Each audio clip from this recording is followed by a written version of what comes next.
Okay, so for this goods movement related settings, no, yesterday I've already given one high level understanding on this, that what is this goods movement and why it is required, why this setting is basically required.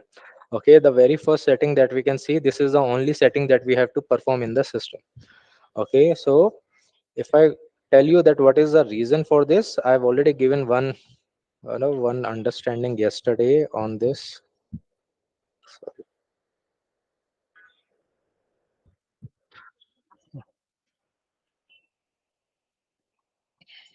Okay, so that is basically you have a big distribution center, as I said. Okay, and you're receiving a material from different plant. Okay, into EWM. EWM can support multiple plants also. Okay, it can be connected to the multiple plant. Specifically, if you go with the decentralized EWM system, it is basically very well worked with the multiple plant and storage location and multiple server information also. Okay, that we already discussed the difference between the decentralized and embedded one. So these are your plant. Okay, talking about the embedded only as of now, and this is your fourth plant. You just need to understand what is the use of this. Okay, why we are adding this information. Okay, so we already have a plant and the storage location information in the ERP side. Okay, slog 1, this is slog 2, and this is slog 3, and this may be slog 4. Storage location, slog means storage location. So whenever I'm receiving any material, okay, from plant 1, okay, which is plant 1 actually. Okay, so this is plant 3. So whenever I'm receiving any material from plant 1, okay, so in that case, whenever the plant 1 sends any information, okay, so that information I will store, okay, like the material as ABC, and with this ABC I also stores the plant information, plant and storage location information, okay, in the storage bin. Okay, physically if you can see that I'm receiving a material from 3 different sites and I'm putting it in under one bin, there should be some differentiation factors between these 3 materials or 4 materials, that these materials belongs to which plant, else it will become a mess. Okay, then for the plant 2 also, I'm receiving a material, and this material where I'm storing in the inventory, okay, in the same bin. Okay, that is BCD material, or you can consider it as the same material ABC with plant information as 2 and storage location information as 2. This is one. Then the third information that I'm receiving is basically from plant 3. Okay, that is XYZ material. This XYZ material will also store in the plant in the warehouse as plant 3 and storage location 3 information. Okay, and this one basically store with some other information, that is your PQR. Okay, that is a material PQR plant 4 and storage location 4. Okay, so in EWM we basically store material like this if we are receiving the material from the different plant. If we have only one plant also, in that case also it basically stores the information with plant and the storage location data, okay, in the storage bin. But in the storage bin it will not be considered, or you will not see the information as plant and the storage location. Okay, there is a different name that we have given in EWM system. Now with this structure, okay, that I'm now showing over here on the screen, it is very easy for us to understand that which materials belongs to which plant. And this is how the EWM works. Whenever they are basically storing any material from the different sites or from the different plant, they basically add the plant and the storage location information. Now consider a case that this plant itself has no, this is a distribution center, and one plant itself, this is the plant 1. Okay, this has around to be 18 storage location.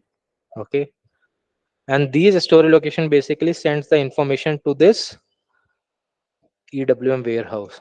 Now it is basically storing those materials. Now how you can differentiate that this which material belongs to the which storage location, until unless we are not storing the material with the plant and the storage location information combination. Okay, then only you can able to understand, and then only the system will able to understand that this material belongs to this plant and the storage location. And for this concept only we have this configuration that we need to perform. Okay, that is goods movement. Whenever you are moving the material, okay, any goods movement that we are doing in the EWM, maybe within the warehouse, okay, EWM warehouse, or we are sending the information from or receiving the information from ERP, or sending the information from EWM. In all the cases, in all the goods movement, we basically use this particular configuration. What is this configuration? This configuration is basically map, okay, map your ERP warehouse. Let me just change the color. Mapping, it is basically all about the mapping. What mapping we require? This is the plant, okay. This is the story location information that you have. Then this plant and story location is assigned to your EWM warehouse, okay. And then how these plants and storage location is defined in EWM. So as I said, that when you basically store these materials in the storage bin, you will not see the plant and the storage location information. This definition of plant and storage location in EWM is now changed with some other definition. We call it as party entitled to dispose. And this is how it basically adds a complexity and confusion for the new guys, okay. So instead of plant in EWM, we call it as party entitled to dispose. Instead of storage location, we call it as availability group. Okay. So anywhere you see the availability group, that is nothing but your storage location in EWM. Party entitled to dispose is nothing but it is your plant. Okay, in EWM. So in EWM, you will be receiving the material, okay, during the good receipt. We will see when the good receipt is created. During the good receipt, you will see this plant and the storage location information. But when you store those information in EWM, it will be stored in form of your material, the party entitled to dispose, and the storage location. Sorry, party entitled to dispose and availability group. This is how it will be stored in EWM. You will not see any plant information, you will not see any storage location information over there. It will be replaced by party entitled to dispose and availability group. As per definition, what is party entitled to dispose? Any entity that has a authority to maintain the inventory and dispose the inventory, okay, is basically party entitled to dispose. Okay, any entity, or you can say the authority who has power to maintain the inventory and dispose the inventory, okay, that is basically party entitled to dispose, which is basically plant. Okay, in that case, availability group is basically the storage location in EWM. Now what is this within the availability group also? Now, if you can see over here, you can see my slide also. Can anybody see my slide? Yes. Okay, so over here you can see the entire this structure, organization structure, is basically divided into two part. Okay, one is basically your ERP side and one is your EWM side. So in ERP we have this warehouse, we have this no plant, we have this storage location. But in EWM, this warehouse is basically replaced by EWM warehouse. This plant is basically replaced by the party entitled to dispose, and this storage location, if you can see, is replaced by the availability group. If you have 10 storage location in your plant, then you have to create 10 availability group. If you have 50 storage locations in your plant, you have to create 50 availability group. Okay, I will come to that. What is the concept of availability group? Why no EWM come up with availability group? So this concept was not previously no available in the EWM system, and it is a good concept, I would say. Okay, when we will understand. But Nitin, the coding is different, so doesn't it make confusion? Kind of like here, story location is a, I don't know, here is 001, 002. Mhm. The code, like, is the plant code and is story I location will code? I will show there Okay, is an assignment between the plant story location, ERP plant and story location, and EWM plant and story location. okay, There okay. will be an assignment. Okay, so I'll Sure. come to that. Okay, between the plant and the story location assignment, but as of new definition, okay, the plant will be considered as party entitled to dispose in EWM, and your storage location will be considered as availability group. You will not supposed to say storage location when you become an EWM consultant. Okay, you have to say availability group only. And no, those who are already now the business or the client who already have the understanding on this S4 side, or have already implemented the old EWM system, they will not say any words related to story location. They will only say availability groups and all. Okay, so this is how SAP has basically add a confusion in the structure by defining plant as party entitled to dispose and story location as availability group. Now, what is the use of this availability group? Okay, let me take you to a little deep dive. Okay, so this is plant. I'm just talking about the ERP side as of now, writing about. And you can see this is TP01 that we have created, and this is one story location 001.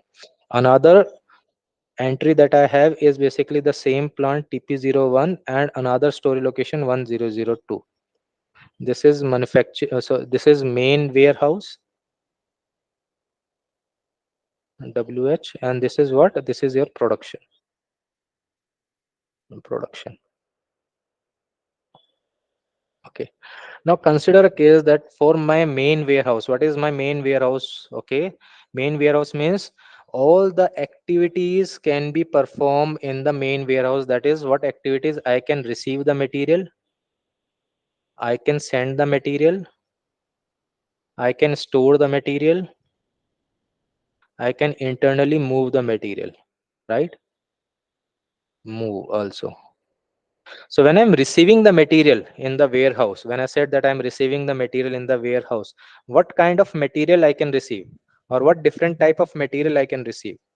Okay, one material I can receive is basically the unrestricted stock. Now, what is unrestricted stock? Those who are new, unrestricted stocks are basically the stock that is available for use. Okay, that has no restrictions, that once you receive it from the vendor, you can basically directly use it, you can send it to the customer, you can consume it. Those are the unrestricted stock. Then we have the block stock also. So suppose we have received a material from the vendor, and it is basically, we call it as unrestricted stock. In SAP we call it by the name as F. Okay, that is unrestricted stock, or F2. Okay, in some of the cases. Some So when we receive the material, okay, in the warehouse, we have received it as F2. There are some materials that we are receiving from the vendor, and those materials are basically not an unrestricted stock. Means those materials are not ready to use.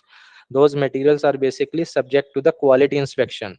Okay, before using it, you have to go to the quality inspection, inspect those materials, and if the materials are correct, then you can basically use it. Okay, so the stock type, okay, whenever you receive those materials, the stock type of materials are always quality inspection. Okay, these are already preset as and when you basically receive from the vendor based on the master data. Okay, then there are no, when you basically take it to the quality inspection, you have identified that the materials, some materials are basically correct. Means out of 100 materials, you have seen 50 materials are basically unrestricted, means those are the correct materials, and remaining 50 are basically the bad material, or you can say the quality of material are bad. So you can basically send it to the which stock? Block stock. You can go take it to the block stock, or you can take it to the scrapping. Okay, any way you can take it. So there is another stock type that we have, that is block stock, that is B6. We call it as by B6. So you can see in the warehouse you can receive many different type of materials with the different stock type. Some materials are basically the unrestricted stock, some materials are the quality inspection stock, some material you may receive as a block stock, some materials you may receive as a customer return stock. Customer return. Okay, C6.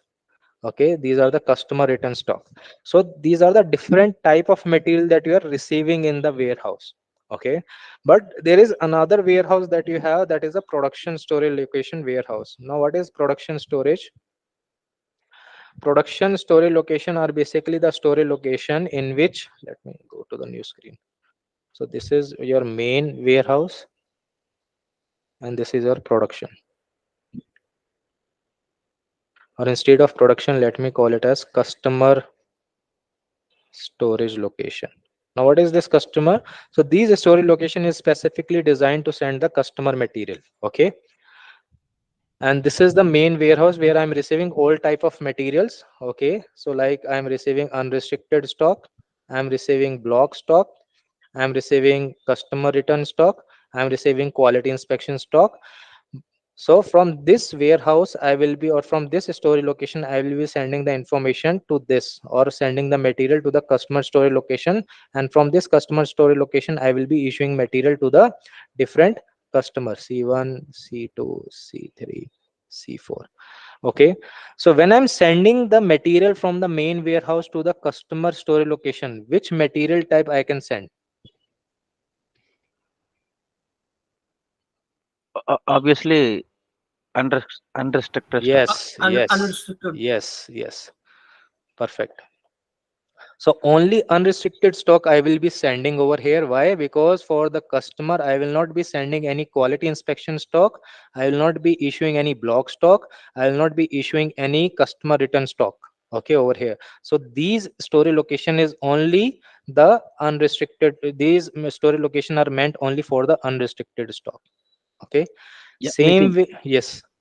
See, when we are made into move all the stock into main system, Warehouse. Hmm. yeah, main warehouse. This is happened after GRN or After before GRN. GRN? After Okay, GRN. okay, After that's GRN. fine. Yep. Okay, in the material master, we already have no few settings like these materials do not require the quality inspection. So when you do the GR, directly it will come into the unrestricted stock. In some of the materials, we basically said that these materials are subject to the quality inspection. Okay, so the moment you do the GR, your stock type will change to the quality inspection, means you cannot use it until unless you won't take it to the quality inspection first.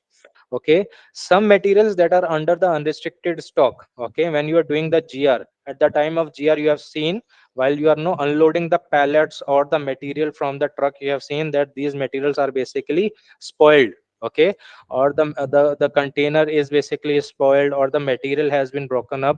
So you will basically change it to the block stock.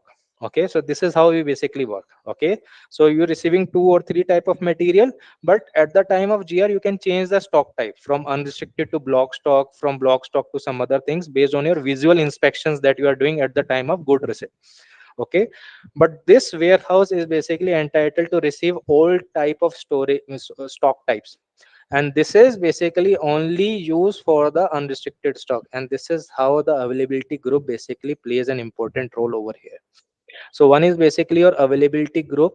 This is your one story location 1001. This is another story location, that is sloc 1002.